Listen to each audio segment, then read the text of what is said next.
and welcome to Spirituality Gone Wild and LOA Today and Spirituality Gone Wild and a Cuppa Grata with a shot of expression and two squirts of reality. And today I have my favorite co-squirt. I have Walt Thiessen, who is the founder of Law of Attraction, and he's an author of a really great book, The Daily Dose of Happy, and it's all about a cup of happy today.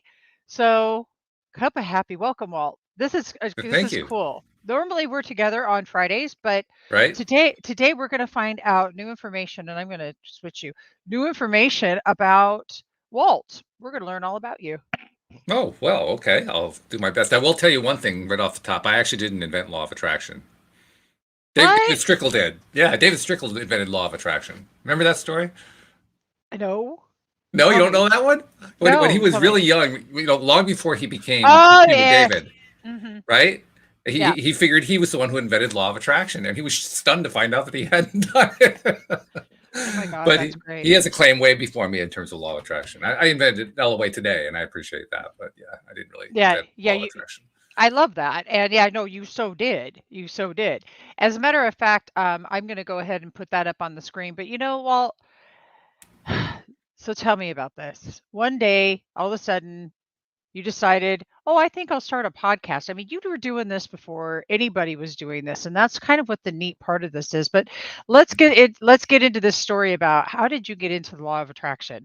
Yeah, sure. I have to go back actually a little bit before I started the podcast to my life leading up to it. And I'm going to go back first to the year 2002. That was the last year that I worked corporate and decided to become an entrepreneur. And actually, leading up to that, I'd started a couple of businesses online and so forth. One of which did fairly well. It was selling long distance services back when that was a thing. And then the telecom crash of 2000 comes along, and that kind of undermined that. But I figured, well, I could still get something going. I had some web design skills, so I'll become a web designer and so forth. So I started getting that going, and that did pretty well. Not really great, not bad, but I was, making a living, and I was a surviving full-time entrepreneur. That's always a big deal. And then along comes 2008, and it literally wiped out my entire business, like all of it. Got gone. 2008, what was this thing about? 2008 was like the destructo of all destructos. I mean, it Yeah. was really gnarly. I did too. Isn't that great? Oh yeah, yeah. I Well, love it was that. the financial crisis. I mean, my customers up to that point were almost all very tiny nonprofit organizations who Yeah. needed help getting their websites up and so forth. And then, of course, when you have a financial crisis, that's the last thing that people are going to do is continue to donate money to small nonprofit organizations. So that's why they went away. It's not like they didn't like me anymore. It's just that Yeah. boop, they're gone. End of story. So I saw The Secret for the first time. Now, The Secret, I think, came out in 2006. I saw it for the first time in 2007. Up until the whole process of the financial crisis, I was really, really very resistant to the whole thing. But the financial crisis kind of made me feel like, okay, I don't have all the answers. Maybe these guys do have the answer, but I still didn't quite get it. And so I was trying to study, but when your business is wiped out, you don't have income, right? So you're going deeper and deeper. I was going deeper and deeper in debt. I was struggling to survive. My wife had a gardening business at that point, which she later reinvented once we moved to Connecticut. But that was pretty much gone. I mean, everything had disappeared, and we're trying to figure out how to freaking survive. And we were trying to survive in an economy in a local area that didn't have a whole lot of jobs available. There wasn't a whole lot of anything going on. And I mean, literally for the next 4 years, I was treading water, just trying. I can't even say I was treading water. The water was going over my head. I just kept bobbing up to the surface to get air periodically. So Yeah. by the time September 2012 comes along, I understand that this law of attraction thing could help me turn things around. I didn't totally understand it. I couldn't even afford to buy a book, Debbie. I mean, I couldn't afford to spend $20 on a book Yeah. because we just didn't have the money for it. We didn't have the credit left. We were like $65,000 in debt. It was ridiculous.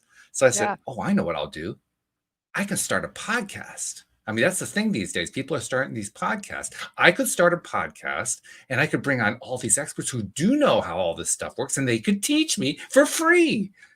I thought that's a pretty cool idea. So I started the I love podcast. that. I love that Yeah. idea. I had that same one.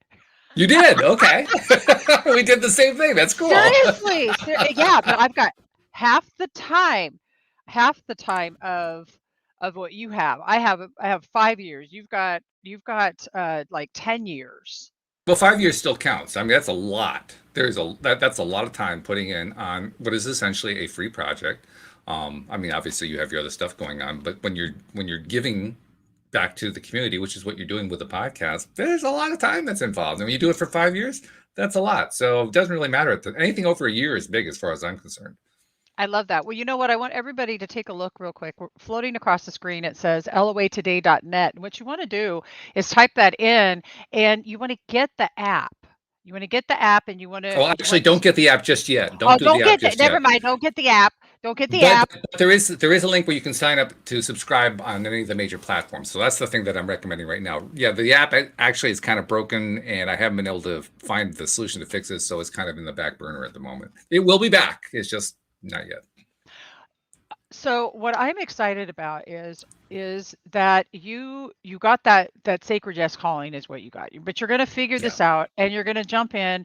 You do this and here we are 10 years late, what, more than 10, 12 years? No, well, September 2012. We're in 2022, so this coming September will be 10 years. Just absolutely amazing to me. And you've had some of the most It's to me incredible. too. Well, it is actually because to stick with something for so long, I mean, it's just extraordinary. And I love this. So I want to know what have been a couple of your favorite moments on LOA today? Oh God. Yeah. Okay. Just a couple of them, huh? Okay. Well, I'll tell you where one of the first ones comes along. My first year, I did what I think everybody does when you start a podcast. I just started trying to find guests to have on my podcast because you learn pretty quickly, right? You learn that doing it yourself and just talking to a microphone in a room by yourself, that wears you out really fast. Whereas when you're talking to somebody like we're doing here, a whole lot easier. So, okay, get the guests. So my first year, I just spent all my time getting guests, and it was exhausting. But it was good because I was learning stuff. I was achieving my goal. I was talking to experts, and I was learning how stuff worked. So that was good, but it was still pretty, wiping me out. Now, my 12th guest that year was a gentleman named Joel Elston. And Okay. he had been through some really rough times himself, but he had learned law of attraction and he had really turned his life around. He had actually managed to take his gambling addiction and turn it into a clinic to help people with gambling addictions using law of attraction as part of the teaching process, which is amazing Oh, on two counts. One, because nobody was using law of attraction in a clinic. And two, because nobody was opening a clinic for gambling addicts because gambling addicts don't have money, so they can't pay to get help in a clinic. But he managed that to kind of pull makes off sense. both. Yeah. I mean, it's Yeah, it's yeah, a yeah. rough combination for somebody who's in that place. So I was Right. really admiring this guy dramatically. I had him on a show. It was a great show. So I contacted him after my first year. Said, "Hey, Joel, I got this podcast. You were my guest back in December. Any chance you might want to do like a regular thing with me? I was thinking of doing it weekly." And he got back to me and he said, "Yes." I said, "Oh yeah, this is great. I love it." Because Joel is brilliant. He's an absolutely brilliant man. And I mean, we did the show together. He is my co-host for I think 3 or 4 years straight, which was wonderful. And then I started expanding it to doing it. I was doing it weekly at that point. I started doing it daily so I could get more of my daily dose of happy, because that's the subtitle, your daily dose of happy. It's And he so did, seriously, it's such a I cup of mean, happy. so I mean, if I'm going to point to my top seminal event, it was when Joel Elston came on the show. Well, actually, I love that because you know, if the law of attraction, you have to get your mindset straight. In any Yes. addiction, you have to deal with the core issue and get your mindset straight. So that's actually that was quite profound that he went that route, and I love that you had him on. I just want to say good morning to Nashia. Says Hey, my life. Nasha. Look at this. My life changed ever since I started listening to Walt's podcast. I'm so thankful for LOA today. This podcast is the best thing that ever happened to me.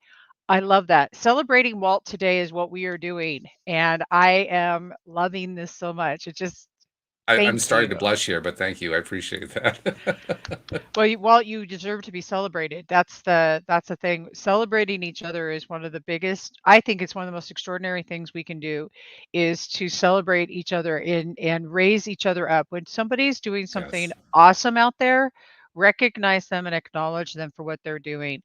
You know, my belief system growing up was that we should be, that's, oh, I'm going to go into comparison and we go into this and that, yada, yada, yada. And that's what keeps us playing small. And what I love is that you bring guests on that teach us how to play big, to get bigger, to Yeah. raise our standards, to go to the next level. Luke, good morning, Luke. Hey, And Luke. so Facebook user, I don't know your name. The LOA was invented or discovered. Abraham Hicks was my first contemporary intro. I love that. Interesting point, by the way. I don't know if you It knew this. is. The law of attraction as a term dates Yeah, back to the 1800s. I do know that. Yeah. Yeah. I think it was 1860-ish, something like that, was the first hmm mention of it that people have been able to find. It's like, oh, holy cow. I had no idea. Well, back in the very early 1900s is when the books were being written, were being written that all of these messages were coming through. There was Mm, the Impersonal Life by Joseph Brenner. There was, right? but there's the Law of Attraction books. Genevieve Berend. Yes. She was one of the very, very first ones to mention it. That's right. Yes, she was a student of a Uh, dude over in England. what's his name? Yeah, I know who you mean. Yeah, so I it's can't been think what his around. name is. Yeah, well, I just thought about something. What if when we put the law of attraction together and actually started using our minds what they're here, and the way they're supposed to be used? Notice that at the turn of the century in the 1900s, you guys were talking about. I realize we're Right. into 2000 here, but still, stay with us. Turn of the 20th century is what you're Turn saying. of the 20th, yeah, yeah, that. That one, yeah.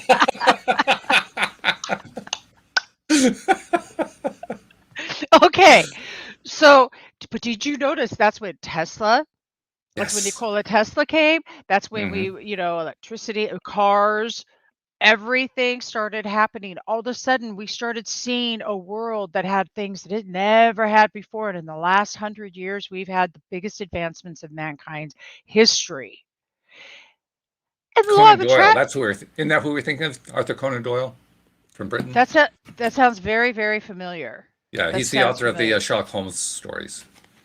I think so. Yeah, But he there's was a really big. He was big into spirituality, really big into it, and he was a debunker too, which was really interesting. He played both roles. Ooh, I like that. Because you know Yeah. what? You should and we should be skeptical of everything. That's Hmm. what we should be doing. So I'm curious, do you think that so I want you all to think about this. We've been talking about this over and over. We talk about the law of attraction. Well, let's think back to that time. We know that all of these things came to be at the same time, and the law of attraction was before that. So, what is the possibility or probability that what do you guys think that the probability is that we had something to do with that? Yeah, right. Well, it also, like you said, it all comes together starting in a fairly big way at the beginning of the 20th century. And that's the law of attraction. What is the law of attraction? When you focus on something, you get more of the same something or similar vibration stuff. And that's what kept happening. One person put something out, and then somebody else put something out, and somebody else put something out. So that's when you got not only the Genevieve Berens of the world, but you get Wallace Wattles, the Science of Getting Rich. You get, what's her name? Oh, don't let the name skip me. She came out the exact same time. She's not nearly as well known, but she's fabulous. I can't think what her name is. Ugh. And then a few years later, you get Napoleon Hill, and I mean, you get all these people putting all this stuff out. Yeah. I'll get her name. Just give me a few minutes; it'll come to me. I'll get her name. So, but this is so much fun. And thank you, Facebook user, for that awesome fat question about when did the law of attraction come out? Because this is really great stuff. But Hmm. today is the first time I've never ever not one time, yeah, I can make myself bigger. I've never not one time uh thought about the fact that that these things were correlating in our world, and now we've manifested all of this stuff. You know, there was a time when I interviewed Leon Hendricks, Jimmy's brother, Mm. And he told me that's a great story. Remind me to tell you about that on LOA Today sometime. Yeah. How I might have told you before, but if I haven't, I'll You tell gave you. me a brief one, but I'd like to hear the whole story because the whole Oh my story I'm god. sure is cool. Yeah. Oh, the whole story is great. Well, anyway, he was telling me, he's like, "Do you realize that everything is real? Everything is real." If I was alive before TVs, before the Twilight Zone. He go, and how much of this? Look, y'all, some of that Twilight Zone stuff has came true. Just saying. So, Kind of Walt, scary. I love it. So, okay, so your guy came on, and I love that, the one that was that was helping with the gambling and the LOA and Joel. how he was Yeah. Joel. So, give me another. Oh, geez. Well, actually, that same year was the first year that I got exposed to the concept and the experience of near-death experiences. In fact, I had two guests Mm. that year. One of them, his name was David Bennett, and I actually need to have him back on a show because I haven't had him on since that year. But this guy was amazing because he had not one but two of them under really severe circumstances. The first one, he worked for it's not the Coast Guard, but it's like the Coast Guard. I can't think what it's a mariners organization, and he was out on a mission and got washed overboard and drowned Mm. and died, at least physiologically died. They were able to revive him, but while he was, quote, dead, unquote, he had this absolutely extraordinary experience, which he detailed in a book that he wrote. Just a mind-numbing experience in terms of all of the. It's the same kind of stuff you often hear about people who've had near-death experiences, but his is in extraordinary detail, absolutely extraordinary detail. So he had it once, and he didn't even want to come back, as is often the case. Once people, experience from the physical life what it's like to be in the non-physical, which is just like full of absolute, complete, total joy and rapture, and just it's just a wonderful place to be. They often don't want to come back. He was one; he didn't want to come back, Mm. but they don't try to convince you to come back. They simply show you here's what's going on, and usually what happens is the person makes the decision to come back, and that's what he did. So he came back, and everybody was amazed. His doctors were amazed because he was clinically dead. He was declared clinically dead, and all of a sudden he's alive again. And then a few years later, he develops cancer. And I'm not just talking cancer. I mean like cancer that filled up his lungs. That Oh, he was stage 4, oh, right? And once again, he's on the verge of death. I think he actually was declared dead once again. I can't remember for sure about that part. But he had a similar experience. Again, he goes into the spiritual realm, the energetic realm. Again, he uh-huh. experiences all the reconnection with the spirit guides and all this kind of stuff. And again, he comes back, and this time he comes back because he's realized that he has a message that people need to hear about. So to this day, his body has this gigantic tumor in him, and he's still alive. This is like the 1990s. This is 20 years later. Oh He my still has this god. tumor inside of him, and it doesn't go away, but he's fine. Are you serious? I am serious. Oh my god. How insane. Right? What is Okay, so what does he contribute that to? What does he think? He thinks it's because he finally realized what it is that we are. And because he realized that, and because he had this experience that he could share with other people, that's why he's still alive. Which is Oh, really law of attraction when you think about it. Regardless of whether he has the tumor, he had decided he was going to keep living, and so he did. okay, okay. All right. That's just cool as can be.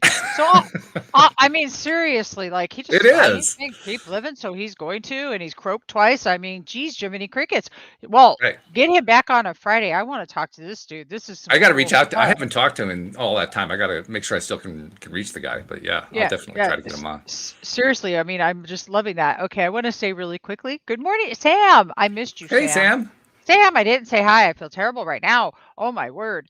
Okay, so those are some super fun stories, and all of Mhm. you, again, go down here, put this into your web browser and save it. This is loatoday.net. This is where you can go listen to all the podcasts that Walt's talking about from the past and also the ones that are happening now in the current present time.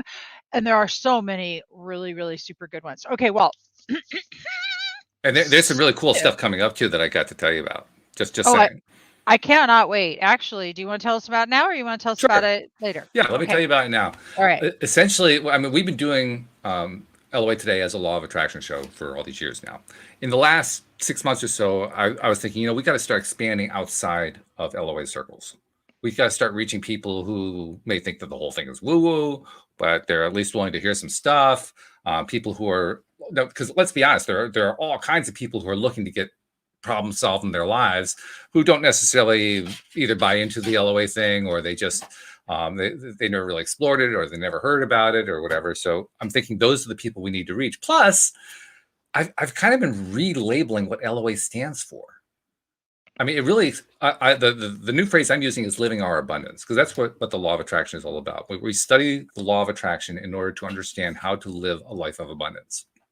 So I'm kind of rebranding in a sense. I mean, it's the same show, it's the same name, LOA Today, but I'm now treating it as let's look at life from a larger perspective. So with that goal in mind, I've been starting to book guests from outside of our circles, from outside conscious creator circles, to come in and share their stories. And we've been doing it starting mid last week. We're currently booked a month out now. We have everything booked solid until like the second week of March, plus some others beyond that. And so it's like filling in really quickly. And we're getting some really interesting people. Like just yesterday, I had somebody on who is a woman who from a very early age had an interest in music. And she lived in this really, really remote town in Ohio. It was such a small town, they couldn't even find a piano teacher. There was just nobody to teach her, but she wanted to learn. So her parents, who knew nothing about music themselves, I mean, there was like no musical background in her family, but they recognized and they were willing to support what she was doing. So they took her to a mall, which is about an hour away in a city, nowhere near where they were living. They got a small keyboard and they got a book on how to play the piano and brought it home with her. And she taught herself to play piano from age 5. No kidding. And then it became like a life passion for her. She went to school for it. She got her degree in music and business or something like that. I can't remember what the exact degree was. And at age 25, she bought a music store in Cumming, Georgia at age 25 called Music Authority. And Music Authority now has over 600 students, 28 instructors, 17 studios. Like, oh my God. Talk about a success story. I love that. And that's music is one of my favorite expressions as a human being. I mean, it's what we're made of. Nature has music. Did you know that if you put little speaker little connectors onto leaves, and they go out through a speaker, that you can hear the plant sing? Yeah, that's true. Yeah. Yeah, I mean, so it's amazing. And this guest you have on tapped into one of the things that I believe is our purest essence of our being, and that is music, melody, finding our internal melody. And I just love that music. That she's cool. And Sam, music, yeah, music is a theme, because like you were just about to say it. Sam, he did this little thing on Facebook. We played it on LOA Today last Friday. I mean, it was great. It was wonderful. And we got another one coming up next week. Dave Combs, who's got this amazing career that he's been on for years. He's currently of advanced age, to say it nicely, but he is an amazing person. He wrote a book actually that got forwarded by Jack Canfield, and he's got this course on it's a book on how to develop a career in music. So we got this music thing going on right now as a theme here on the show. I dig that. Well, Sam, you're going to need to come on with us so that we can talk about music. I'll tell you what. I think that would be awesome. That'd be great. Okay, so now we're going to just take a little. So we have new changes coming, but I don't think, Walt, you didn't finish telling them about the summit. Well, that's true. Yeah, we also did a summit in January, which I'm currently putting into a package as a replay package so that people who missed it would be able to buy the package and play it back. And that summit, well, you were a part of it, Debbie. You played a major role in it for sure. We had 12 speakers. We also had 5 workshops. And well, first of all, the response of the people who were there was just phenomenal. the thing that probably was most amazing about it, and I don't know if you even heard about this part, Deb, but the second to last workshop we did was led by Dan Mangena, who of course does the Thursday show here on LOA Today with me and Alex Standy. And Dan, in that workshop, at my request, did something I saw him do one time. Basically, it's sort of I can't really call it hypnosis, because he doesn't really, specifically put people into a trance or anything like that. But he helps people get past money blocks.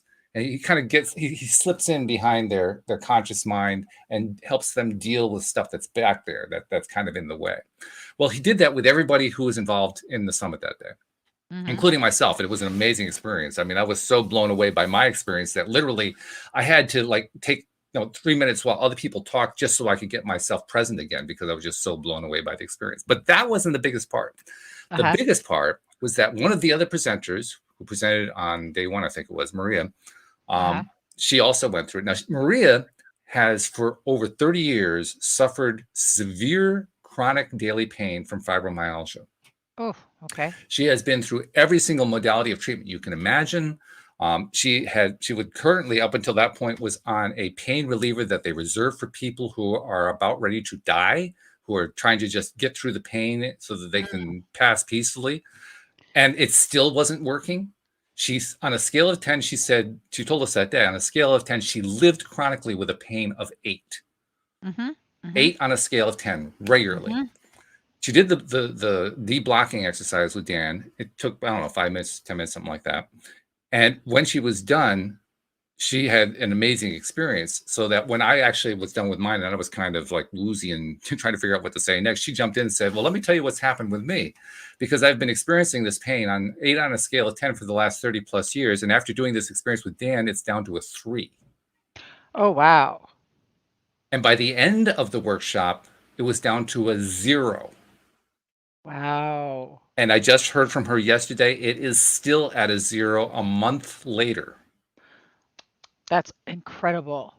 Absolutely. And we weren't even trying to heal anything. We were doing money blocks. I mean, getting out of our own way and allowing our body to do what it was made to do is an amazing experience. And I love that. You have to, what I thoroughly believe is that we must believe that it can be. And if you believe it can be, it's going to be. I mean, look, the Wright brothers, they believed that they were going to fly in this machine. They saw it. They saw it. And by the way, interesting point. There were a whole bunch of people all at that same time who were trying to fly, because they'd all gotten the idea, we can do this. And one after another, they were all failing. They were all failing. They were all failing. And the collective belief at that point was, well, if man were meant to fly, he'd have wings. That's literally where that phrase came from. Came from that time period. Can you imagine? Yeah. Wow. Yeah. And then they proved, it actually can be done. Well, and that's what she has proven, is that it can be done. It's what you and Dan, but see, so you guys, let's celebrate Walt again, because what he's done is pulled together and created the space of safety for people to join together and to do this, Now, I love that. And I personally appreciate it, because that's what we're here to do, pull people together.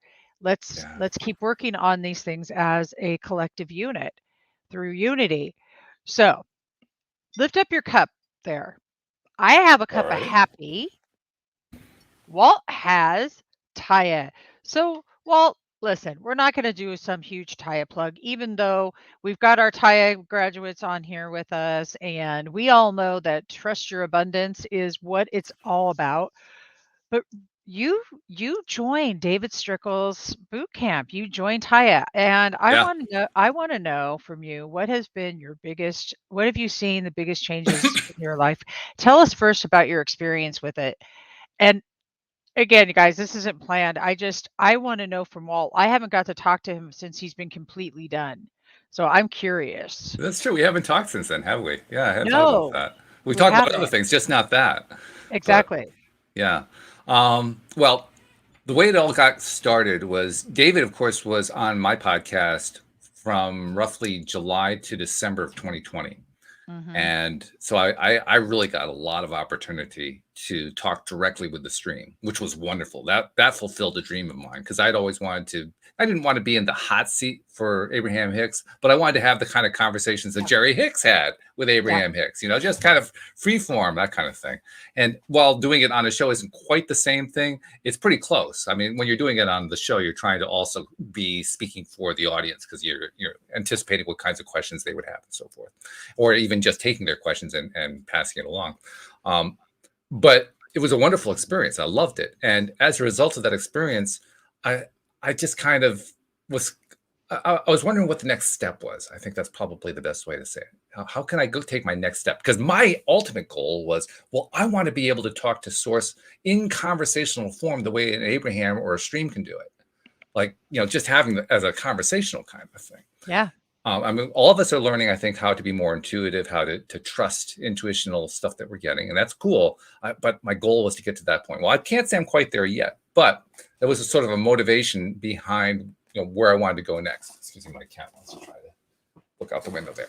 Okay, so around, I guess it was May, I think, of 2021, April or May. I can't remember exactly when. David came back for a visit on the show, and we had a great time. And I think we did a stream session. It was wonderful. And afterward, he sent me a note and said, by the way, have you ever considered doing the Taya boot camp? And now you have to understand, the time that he was reaching out to me was in the middle of the gardening season. I run my wife's gardening business. May is like the hottest month of the entire season. I mean, literally, it's just balls to the wall. You're like, oh my God, start at 6 a.m. and go to 10 o'clock at night. It was that kind of a deal. And, so he's asking me, well, would you like to do a boot camp? I said, when? When am I going to do it? I don't know. I was like, I'll have to pass on it. And a couple days later, I woke up and I said to myself, well, what are you doing? You didn't ask me for help. Help comes along and you turned it down. What the heck are you doing? So I said, okay, all right. So I reached out to David again. I said, you know what? I'm going to take you up on your offer. Let's do this thing. Let's do it. And so and it was still actually a delay, because I wasn't gardening season. I couldn't just instantly make a shift. So I didn't actually start until mid-June, I think it was. But to answer the question that you were starting to ask before about what was my biggest takeaway, I think this is the same thing that everybody who's gone through boot camp that I've ever heard of or talked about or talked to or listened to has said. They've all said the same thing. It's a life-changing experience. And it truly is. And the reason that it's life-changing is because when you're in boot camp, you are guided very effectively to look at stuff in your own life that you have resisted looking at in the past. And it's the stuff that gets in the way of your present. So when you look at that stuff, and not just look at it, but actually, in Taya terminology, detune it, meaning to take its vibration away from your life experience, you end up with a transformative experience. And that's exactly what I had. I know it's what you've had. I know it's what Sam's had, Luke. I mean, other people here in the live stream, other people on the show, over and over and over again. It's that same experience of clearing out this junk, what in Taya terminology we call the transgressors, or even root transgressors, the original transgressors from our youngest ages, and clearing them out, and then experiencing what it's like afterward. That's what the Taya boot camp is. Yep. It is truly an amazing experience. Well, it is. And here's something I want to point out to people. See, this is the part that just is I love. Well, you have literally been in the student seat, which we always all are, but you have by doing this podcast for 10 years. So what I love is that no matter where you're at in your growth, in your spiritual work, yeah, but I'm a teacher and I'm a this and I'm a that and da da da. I'm going to promise, I don't think I feel that Taya gives us that missing element that we didn't have before. That's why it's LOA, 2.0, because it's the next level. Yeah, it's the next level. So, and I love that. Okay, so tell me personally in your own life, like, how has this worked the last 10 years and all the things you've been learning? Tell me about that. And I want to talk about your book, The Daily Dose of Happy. Sure. Well, in terms of how it worked, basically it worked because I found something amazing. I told you how I had started doing the podcast. I did, Mm-hmm. I think it was like 20 episodes with, finding guests and so forth, and got kind of wiped out. There was actually an interim period shortly after that where I had my sister-in-law and my brother as co-hosts, but then they had to drop out. And then that's when I reached out to Joel, and then he became a co-host, and it went on from there. But like I said earlier on, my purpose for doing it was I wanted to learn stuff from the experts, and that was happening. What I didn't expect was how much I was going to love it. Yeah. A lot of people do podcasts. A lot of people try podcasts, and they don't really love it like I do, which is kind of that's a bit of a surprise to me every time. I mean, I know it's true. I know that not everybody's going to respond the same way as I do, but I mean, I don't know how I would have survived the last 10 years without doing the podcast. Literally, it was a lifesaver for me. Even though what I'm doing is I'm putting out stuff that helps other people. But it was, for me, it was a lifesaver because it was my best way to rebalance myself. It was my best way to climb that vibrational scale that Abraham talks about, or the vibrational spiral as the stream describes it. It was a way to always get into a better place when I was not in a good place. I could always look forward to, I was going to have the podcast later today. In fact, the hardest part for me was weekends, because I wasn't doing the podcast on weekends. Weekends were actually harder than weekdays, which is kind of an odd thing. Wow. Yeah. Yeah. I love So, that. I mean, it was wonderful, and it continues to be wonderful. I love that part the best, that I can always look forward to the next podcast episode, and it doesn't even matter what the topic is. It's like it's so deeply anchored inside me that, yeah, doing the podcast is a great thing, that it's a great thing. It doesn't even have to be a great show. It usually is. It doesn't have to be a great show, but because I feel like it's going to be a great show, it is anyway. They are great shows. Well, I wonder if everybody realizes what kind of dedication we're talking about. You do this every single day. Yeah, it's a lot of work. It is. Every day. I know Well, but by the same firsthand. token, I mean, I should also say too, it was actually a lot more work setting it up. Doing it every day isn't so bad. I mean, literally, I probably spend, I'm going to guess, a half hour to an hour each day in terms of things like who are my guests going to be, what promotions am I going to do to help reach a larger audience, that kind of thing. And then I do the podcast, which is an hour. And then after that, it's probably a half an hour to publish it and distribute stuff that I have to distribute. So it's like 2.5 hours a day. It's a lot, but an hour of it's doing the podcast. So, that's the fun part. Well, actually, I think that's pretty cool. I mean, honestly, I don't do it every day anymore. I did try that. Hello, baby. Oh my God, your cat looks like it's in space right now. Seriously. He's an outdoor cat who is stuck indoors in the winter right now. So he comes over to me and gets a lot of lap time and so forth, because that's how he gets through the winter. He looks like a space kitty. Good morning, Eddie. How are you? He Hey, looks like Eddie. a space kitty. I love Eddie. Okay. So now, y'all look at this. This Your is your daily dose of happy. daily dose of happy. I'm drinking from my cup of happy. Yeah, I like that. I love that. Me too. This came along as it was sort of a group project that started with me and the people who at that point in time were co-hosts on the show, as well as other people who'd been guests on the show. And I was thinking, I'd gotten a lot of input from not just listeners of the show, but other people I knew in LOA circles who were wondering, well, where can I get some stories? I mean, everybody wants to have stories of, well, here's proof that the law of attraction works. So I figured, well, heck, I know all these life coaches. I mean, virtually all of my co-hosts at that point were life coaches. Why don't I just get all these stories from life coaches, and we'll just combine them into this great big book, and we'll put this book out. So that's what we did. And the one of the funniest parts is one of the people who were involved in the book and who's also been on the show about the longest now is Cindy Chavez. And when I told Cindy about it, she said, "Oh, that sounds like a good idea." And then I told her I wanted to get it done in like the next couple of months, and she just laughed. Because in her experience, it took like a year to aggregate a book like that and collect it from all. We had like 35 authors involved. This is not a small endeavor. Like you're not going to pull that off in a couple of months. And then I pulled it off in a couple of months, and she was absolutely stunned. She said, "I couldn't believe how fast you put this thing together." But really, yeah. But ultimately, I think it's because of two things. First, all the stuff that's involved in publishing a book was in my background anyway. I mean, like you, I have a background as a designer, and you know what it's like to be a designer. And when you are a designer, you learn how to publish things. That's just part of what you do, right? Exactly. Yeah. You know, Makes it easy and peasy lemon squeezy. and I had a tech background, so that helped me with the technical issues. So it really wasn't that difficult for me. The hardest part was just making sure that I kept going every single day, which I did. And so the book got, we actually started in January. We got the basic book put together by March. And then I spent 2 months editing and re-editing just to make sure everything was really, really cool and clean and so forth. And we published it in May. So I love this. So again, you guys, okay, so I put into the chat where you can get the book. If you go to that link, and then it'll take you over to Amazon and you can order it there. And it's free on Kindle, so you should go check that out. Seriously. Yep. If you have Kindle. Yeah. If you're a regular Kindle member, you can just read pieces of it anytime you want to. It's not like you have to buy the book that way. You just Yeah. So I think they call it a library loan. Isn't that what they call it? They call it a loan. I'm not sure, but you can also purchase it. You can also purchase it so that you can have it, and then you can make your notes in it. Because that's always a really good thing to do. Use those books like workbooks, but it's right here.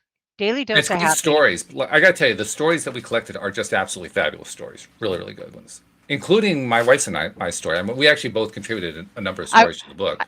You're like on point right now. I was just gonna bring up beautiful Louise and talk to you about that. So tell me about your story. I'm just gonna kick back. Oh my goodness, this is so good. Well, there are a lot of them that we put in there. The one that I think is the big one is the one that's the last story in the book. Okay. It's the story of how. Remember, I started the podcast in 2012, and we were broke. We were deep in debt. I was still trying to learn how the whole thing worked. And the following year, 2013, that's the same year that my sister-in-law had been doing it with me for a bit, and then Joel was coming on board and so forth. It's not like the issues had been resolved yet. It's not like we figured that out. We were just still deep in debt. The income was still a big issue, and so on and so forth. And on top of everything, my wife was miserable. At the time, we were living in Virginia. And she just didn't like Virginia. We were both from New England, and she wanted to move back to New England, to Connecticut, which was understandable because there was so much stuff in New England that we liked. I mean, I'm not crazy about the winter, but other than that, there is a lot here that's really, there's a great deal to like. And also, the reason we were in Virginia in the first place was because my parents had moved to Virginia, and they were at retirement, and then they reached the point where they needed to move into a facility. And my dad, who was usually the one who would handle that, couldn't handle it. So we moved to Virginia with my wife's blessing, just so that we could help them make that move. And then we stayed. So when she says, well, can we move back to Connecticut? What am I going to say? No. it was pretty straightforward. Yeah, you came when I needed help to help my parents. Of course, I would have moved back with you. It was such a funny story too, because she was so worried about how much I was liking Virginia and would I really want to make the move and could we really afford it and all this other kind of thing. And she was reluctant to even bring it up to me. And then she finally realized, well, if I don't bring it up to him, he's going to get mad at me for not bringing it up to him. And so she brought it up. I said, yeah, of course, we can do that. The only thing I don't know is how we're going to pay for it. But of course, you want to move. You want to move back to Connecticut after you were willing to come to Virginia? Of course, I'm willing to do that. But that was the issue. How do we pay for it? We had no idea how to pay for it. And so I don't know how much of the story you want me to go into, but it's a very long story that has a number of different moving parts to it. One of them was the cats. The cats showed up in our lives. This was August of 2013. So I was a year and a half into the show, into the podcast. The cats came to us because the people who lived across the street from us got evicted from their home, and they had 4 cats. And they left the cats behind. No, they did not. Yeah, they did. Oh, Lordy B. And the worst part of it, Deborah, is that the cats were previously rescues. They knew what to do with cats when they couldn't take care of the cats anymore. And they didn't do it. Yeah. Still can't understand that one. But anyway, point is, I'm so glad you were there, because I mean, one of them, this one actually, is the one who came across the street, just kind of poking his nose around, and Louise noticed him. And after he did this for a few days, we kind of figured out he was hungry. We didn't really have cat food or anything, but we had some salmon in the fridge. So we pulled the salmon out and fed him, and he was just ravenous. Well, actually, we thought at that point he was a she. That's why one of the reasons we called him Joy. We still call him Joy even after we found out that he was a male. But because he's a joyful cat, he really is. He's a wonderful cat. But that led us to discovering the next cat, because we only knew about the one. We didn't know about the other Right. three yet. Right. And he didn't come back one day, and so we were looking for him. And Louise thought she spied him across the street, so we went across the street, and there was this cat sitting under the car there. And I coaxed the cat out, and it looked like him, but it was thinner, and it had a busted paw. I said, "Oh my God, what have they done to him?" Oh. Well, it turned out it wasn't the same cat. There were two black cats. Very, very similar looking. The one with the busted paw, actually, it wasn't even a busted paw. I didn't know this at the time. It was actually a genetically deformed paw. So she kind of limps around a little bit, but she's fine. It's just that's just the way her paw is. She's always been that way, so she doesn't know any different. But she was also, you could tell, she was the runt of the litter. She was the reject of the litter, and she was starving to death. Oh. I would say at that time, no, I mean, we didn't put her on a scale. I would guess she weighed about 4 pounds, and she was a full-grown cat. Oh, goodness gracious. So it was like, it was like being, well, I won't even go into that description. The bottom line is she was starving. So we fed her. She currently weighs probably about 14 pounds, so she recovered just fine. But that was cat number 2. And then cat number 3 was one we ended up calling Yoda, because he had a very Yoda look. If you look at his face, he just looked like Yoda. He's a big cat. He was the one who could take care of himself. He could take down squirrels. He was amazing. And then there was a 4th cat who we ended up calling Lady, who we didn't even know about. We'd heard about her. We didn't know about her, but she didn't show up until October. It was like the end of October, on a night where the forecast was that the temps were going to drop below 20 degrees. And Louise said, "Walt, there's another one." And there was this cat scratching at the back door asking for help. Oh. So we ended up with these 4 cats. Okay, so who gave out the cat memo? That's what we don't know. Well, if somebody gave out the memo. But what we do know is that the people who had moved into the house, where the other people had been evicted, that's where the cats were used to hanging out. They had 4 dogs. Oh, it wasn't going to be a good mix. No. So, and we had a lease that said no pets.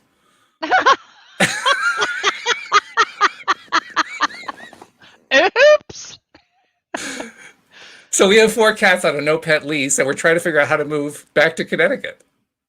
Oh, that's with no jobs, by the way. I mean, I had something of an online business. It wasn't paying a whole lot, but it was about the only income we had, and that and credit card debt that was just piling up, and we were nearing the end of that particular string. So we said, okay, well, we got to do something here. So we jumped in our 12-year-old car, which had 200,000 miles on it, and drove up to Connecticut to see, let's go back to the town we used to live in. Let's see if we can find anything there. Drove up there, and we actually called ahead to the place that we'd formerly had an apartment to see if they had an apartment, and they had something for us to look at. So we drove up, and the person who was supposed to meet us didn't meet us. And when we called, this was on a Sunday, when we called on a Monday, the apartment was gone. So we just spent money on a trip that we couldn't afford for nothing. You didn't take the cats with you, did you? No, we didn't take the cats with us. We left them behind. We were going to get back within 24 hours. So they were just, he's basically saying, "Why are you talking to all these people? You know I want to go outside. What are you doing here?"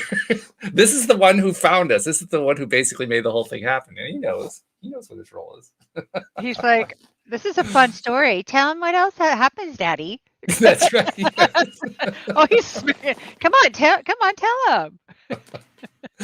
He's actually upset with me right now because I'm not getting up and letting him out the door. But anyway, the way the story goes after that is we actually had to drive back after a failed mission, spending money that we didn't have for that trip, and then tried again 2 weeks later. This time around, we were able to get an interview for her in a really low-paying job, but it was a job interview. So we said, okay, we can justify making this trip one more time. And we did a little bit more to make sure we actually had a place to look at. And when we got up here, she did the job interview. The job interview didn't work out. The place that we were looking at didn't work out. In fact, it wasn't even here when we got here because it was a pretty hot market at that time. And on top of that, we weren't sure what to do. And we barely had any money to get home. And now it was getting desperate. Well, while we were here, we found another job interview for her. She got that interview and got the job. Oh, good. Okay. So we got one thing fixed. All right.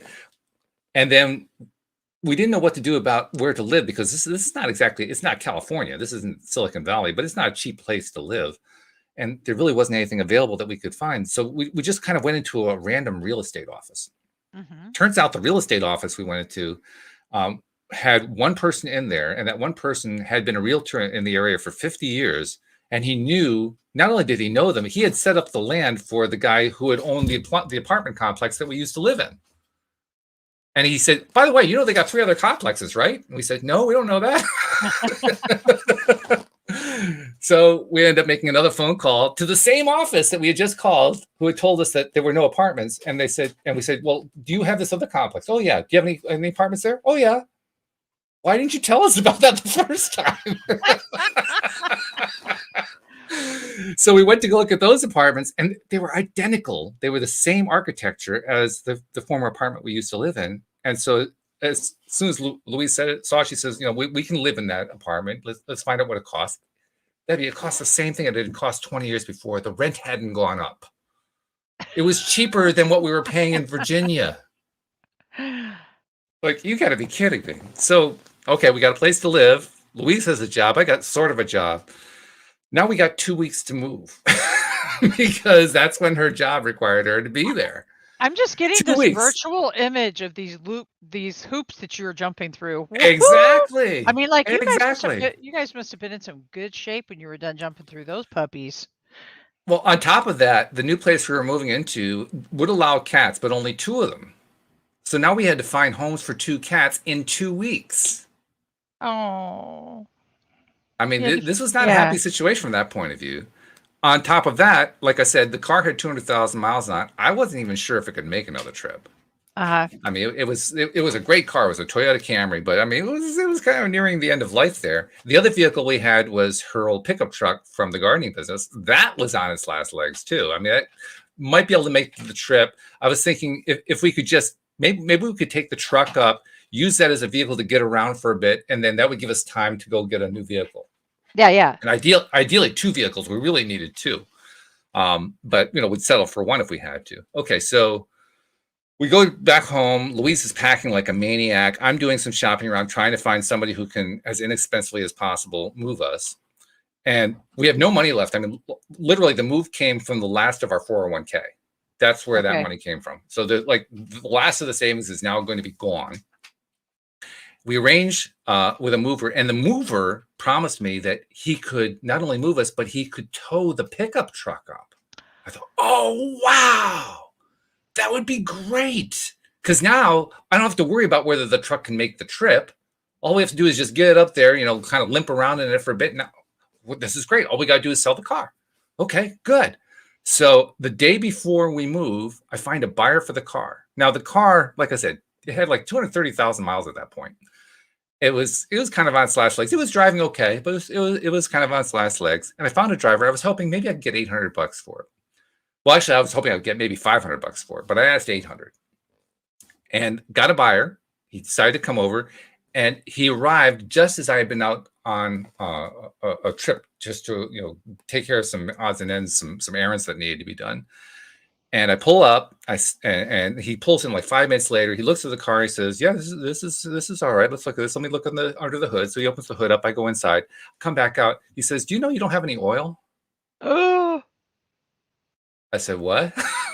I just drove this thing. It was driving just fine. What do you mean it doesn't have any oil? It didn't have any oil. It had all drained out. In fact, it likely had been driving without oil.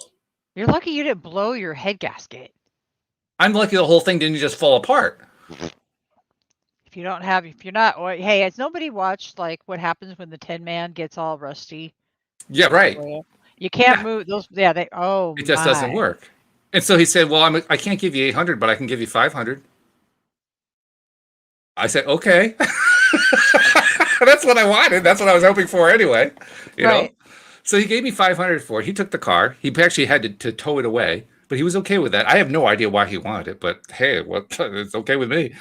So the next day, the movers show up, and we're packing this truck up, and literally we had more stuff than the truck could pack in. And they were good packers. I mean, it was like floor to ceiling packing. You couldn't put a teaspoon in there, and there was still like, you know, 15 items that we couldn't take.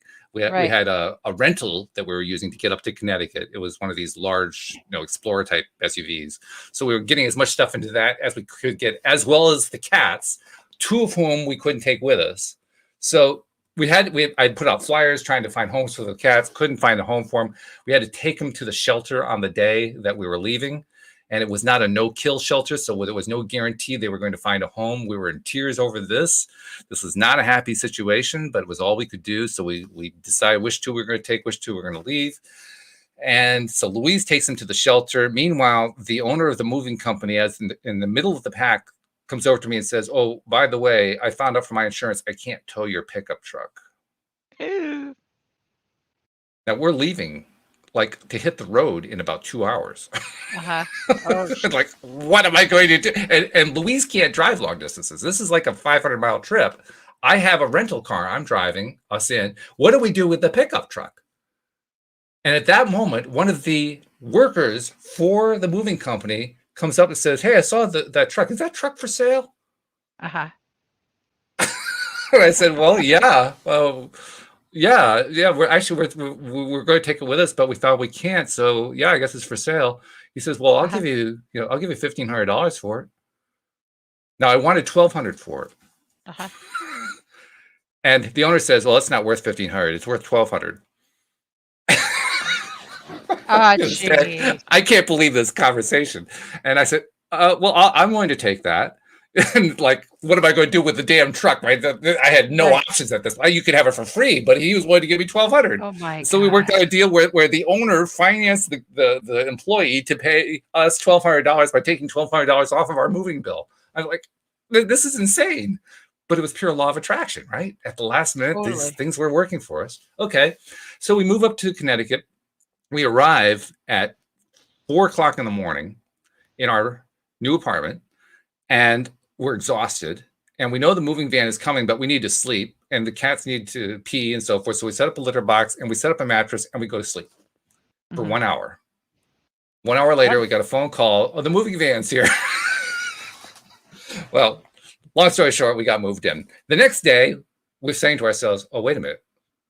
We don't own a car. We're in a rental. It's costing us, a couple $100 a day. We got to get rid of this sucker. We can't afford it. We got to get rid of it now." So, okay, let's go car shopping. So we go car shopping. And of course, if you've been car shopping, you're not going to find a whole lot of deals. And we had no money to spend. We had no money to put down. We could hardly afford a monthly payment. And ideally, we needed 2.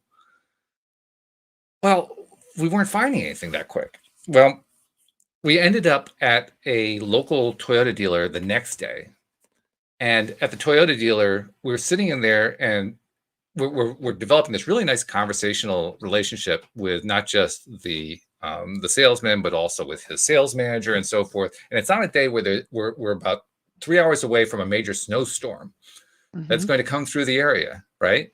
Yeah. And it was pretty evident to me after a while. They were trying so hard to find a way to put us in a car.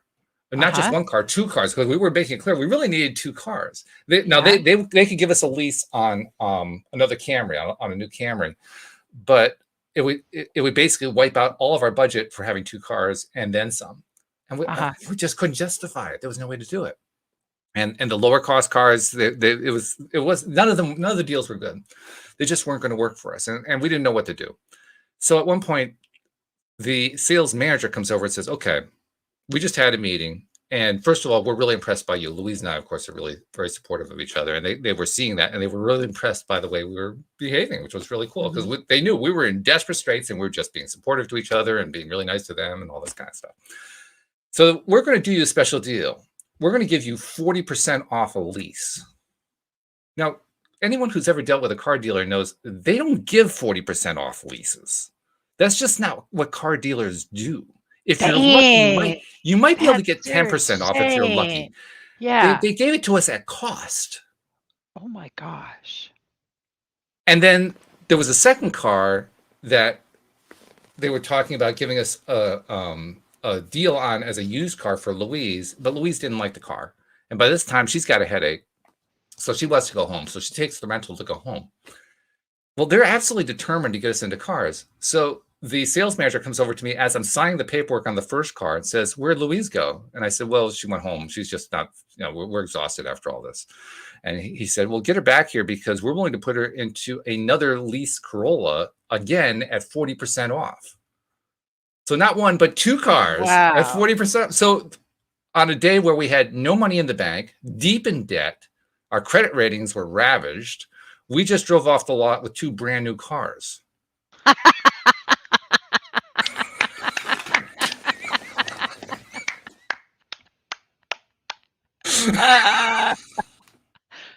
And Like, that what? is the law of abundance. I mean, it was absurd. That is Well, so absurd. Seriously. but the story doesn't even end there. The story continues because Okay. after that, Louise had this job that she took. Well, literally her first day on the job. This is Yeah. like working for a daycare. She had done daycare work before, so she figured she could do daycare. Her Uh-huh. feet start acting up. She literally is in raging pain. And she comes home that night and says, "I can't go back tomorrow." I said, Oh, "Okay, I don't know what we're going to do, but okay." So we decide, well, she had the gardening business. They hadn't done really well in Virginia, but let's see what we can do here. We start the gardening business, and all of a sudden, the gardening business starts to take off. And that was 2014. 2015, we were able to hire our first employees. 2016, we had a major increase in business.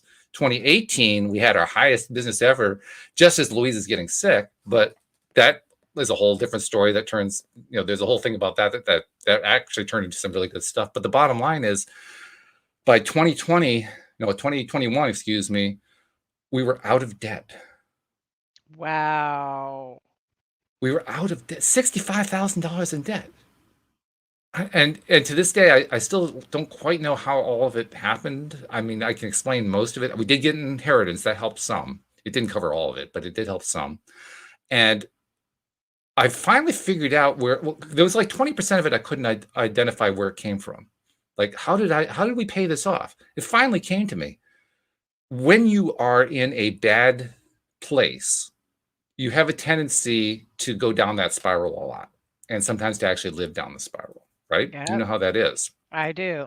Mm-hmm. And when you do that, you make bad decisions because you're down the spiral. You make That's decisions right. that don't work to your own benefit.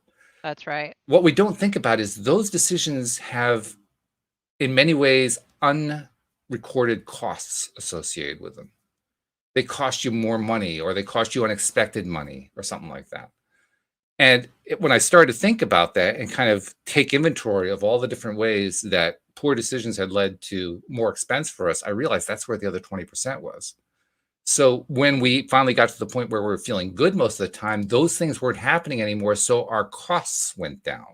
That makes sense. The income didn't go up. The cost, and bear in mind, 2020 and 2021, that was the middle of the pandemic. Right, right. Mm-hmm. It's not like our income was down. But with the income down, we still were able to pay off the loans. That's awesome. And that's because of the expense being down as well. Why? Because we were in a good vibrational space. That that is why LOA Today rocks. Walt, that was so cool. I mean, seriously, I appreciate it so much.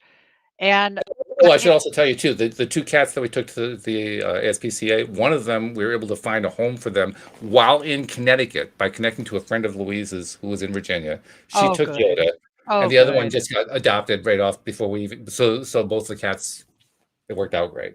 I love that. I've done cats in need, but this is a long, long time ago. Yeah. I have a thing. I'm an animal person, so I'm really grateful that you're an animal person. Yeah. So we're gonna come to a close today with our beautiful friend Walt Thiessen.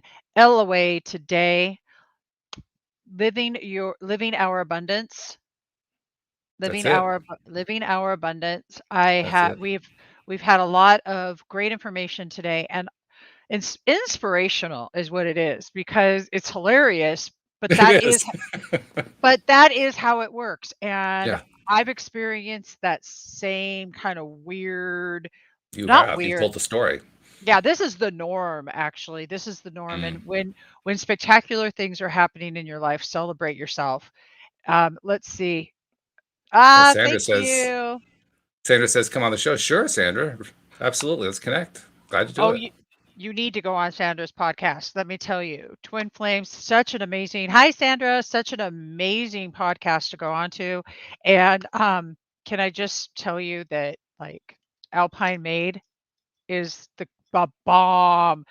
They have the Okay. best. They have the best soap, the best hand balm, the balms that you. Right. Oh, but and this is this clearing spray that's frankincense and lots of other Nice. stuff. It's just really super yummy. And I'm doing a plug because I just love them. Oh my god! I actually sent that.